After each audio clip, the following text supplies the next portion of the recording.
মাই god, লন্ডনের সাব্বিরের তাণ্ডব। ৬৮ বলে ১০২ রান করে চমকে দিলেন সবাইকে। দর্শক, বিস্তারিত জানুন পুরো ভিডিও জুড়ে। দর্শক, এদিন আগে ব্যাট করতে নেমে নির্ধারিত ৪০ ওভারে ৭ উইকেট হারিয়ে ২৮৪ রান জড়ো করে কুমিল্লা ওয়ারিয়র্স। ৫ নম্বরে এসে ৬৭ বলে সাব্বির করেন ১০২ রান, হাকান ১৪টি ৪ ও ২টি ছক্কা। স্ট্রাইক রেট ছিল ১৫০। দলীয় ২৩৪ রানে পঞ্চম ব্যাটার হিসেবে সাজঘরে ফেরেন তিনি। তার আগে চতুর্থ উইকেটের পতন ঘটে ৭১ রানে। তিনি ক্রিজে নামেন ৫৪ রানে। চাপের মুখে সাব্বির যে সাহসী ইনিংস খেলেছেন তা অবাক করার মতোই। সাব্বিরের জাতীয় দলে ফেরার অপেক্ষায় তার ভক্তরা।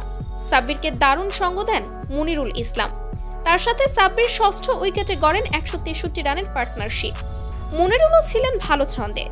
৮২ বলে ৮৯ রান করেন তিনি। সব মিলে নির্ধারিত ৪০ ওভারে ৭ উইকেট হারিয়ে ২৮৪ রান